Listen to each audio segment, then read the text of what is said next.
Hi, welcome back to Guitar Discoveries. Today it's all about GUITORCHESTRATION. Well, what the heck is that? That is guitar orchestration. It's thinking of layering your guitars in such a way that you would actually put together an orchestra or a band. Stick around, we're going to dive into it. So how many guitars does it take to do GUITORCHESTRATION? The answer is as many as you think it needs. Now, in the case of this next song, we're going to dive into the Golden Age, originally written by Beck. This is my band's version of it from the Gilding Lilies EP by Cosmic Spin. So I want to dive into this and show you exactly how I built this. So you're going to have to look at the cast in order of appearance. The Heritage H575 Hollow Body Electric from 1991. The bottom end to all your favorite music, the Fender P-Bass, 1957 reissue. The Yamaha FG151 Dreadnought Acoustic from 1976. The Little Strat That Could, the Squire Mini by Fender in Nashville tuning. And the touch of twang you love, the Rogue Lap Steel. When I build songs like this, I'll often think about which voice should begin and then where things should build from there. So in the case of this, I start with the Heritage 575. It's the rhythm guitar. We start with some drums, but then the Heritage comes in and really sets the tone for the whole song.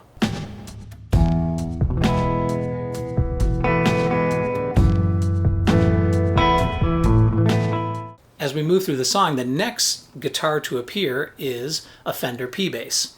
Now you might think, oh, bass, that's not a guitar. Yes, it is. It is a guitar, and I think of it in those terms because when we're talking about GUITORCHESTRATION, what we're really talking about is the type of effect that you'd be looking for from instruments who have a variety of different timbres and different tonal ranges from bass up to, let's say, piccolo, high range. You could also think bass to soprano. So the Heritage is only alone for a couple of bars before the P-Bass comes in and establishes the foundation. Put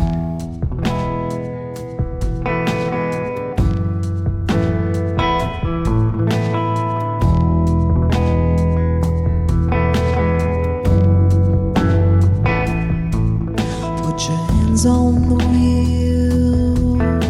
This guitar and the P-Bass, both classic, vintage, rich sounding instruments, carry the entire first verse and chorus. Nothing else to compete with the voices. Keep in mind that your GUITORCHESTRA or your guitar orchestra is often supporting something else. In the case of Cosmic Spin, it's supporting vocals. So when I get to the second verse, it's time to really step up the game, and this is where some true orchestration can happen.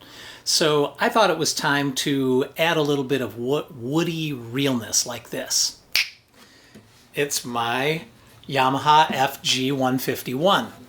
This is very similar to a Martin Dreadnought in terms of its sound. So it's got a fairly big sound, but I am going to be pushing it off to one side. So keeping it off to the side, it's not going to occupy too much of the tonal range. It's a treacherous road.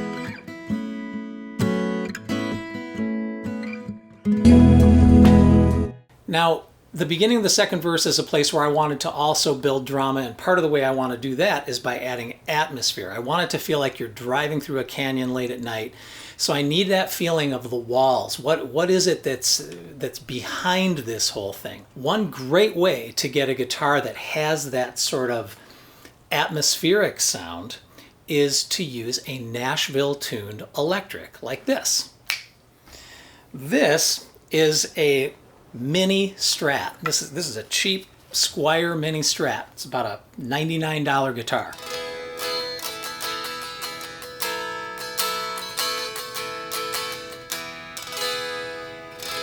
So you can hear, even with this not plugged in, you can hear how chimey that is. Now, why is a Nashville tuned guitar chimey? The answer is because the bottom four strings are actually tuned up a full octave from a normal 6-string guitar. So it gives a very interesting tone. It's always a beautiful sound, and it's great for giving that sense of space to a mix.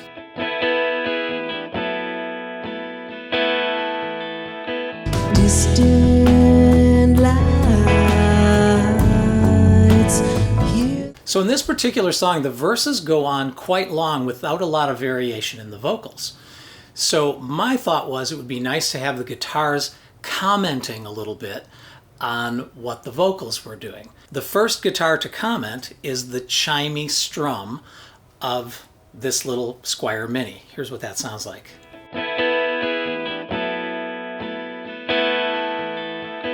Distant lights. Then after that next vocal phrase, this guitar gets to say something. Here they're far and few.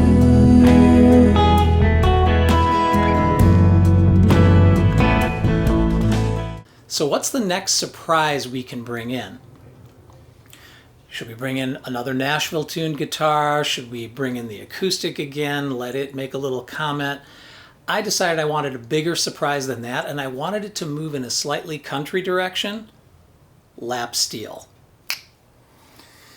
This is a very inexpensive Rogue lap steel. And as you'll hear, it just changes the entire texture of the song in an instant. Sun don't shine, even when it's day.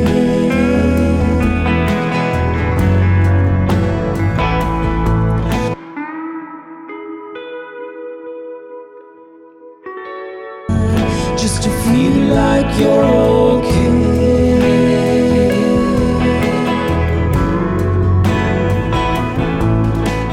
So from the middle of that second verse through to the end, this lap steel is going to be doing some things that really create even more atmosphere. So when we get to that final chorus, this is the orchestral equivalent of what they call tutti, when everyone is playing, right? So we hit that final chorus, I want everything to get thicker.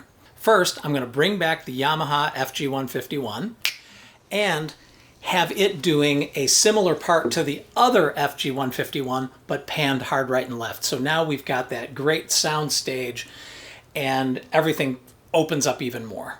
And the final touch is to bring another of the Nashville tuned electrics in, but this time instead of strumming, it's going to be picking.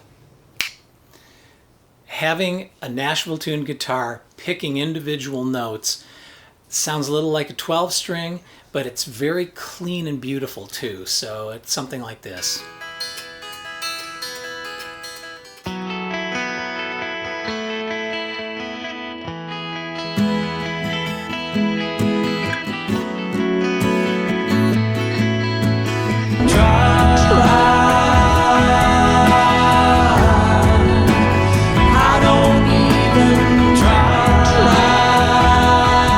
What have we done there at the end to give it that extra power? We've actually got 7 guitars all playing at the same time.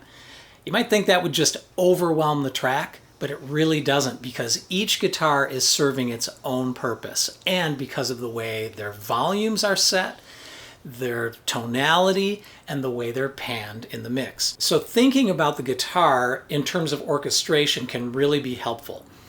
It allows you to be conscious of the pitch range and therefore the EQ of each of the guitars you use.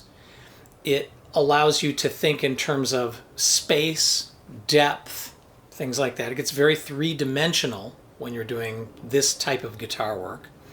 And ultimately what you're doing is setting a wonderful, lush, and deep stage for whatever other instrument or vocals you're featuring, whatever the primary focus of the piece is.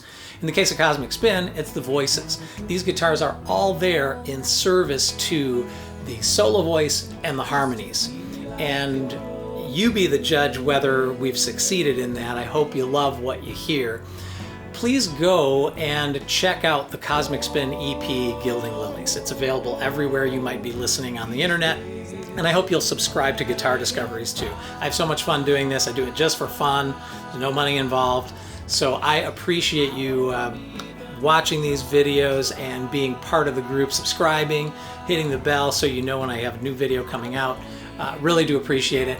Look forward to seeing you next time. We're going to do some more guitorchestration in the future. Forgive the crazy pun. I hope you like the term. It makes sense to me, and I think it's a cool way to think. All right, see you next time on Guitar Discoveries. I don't even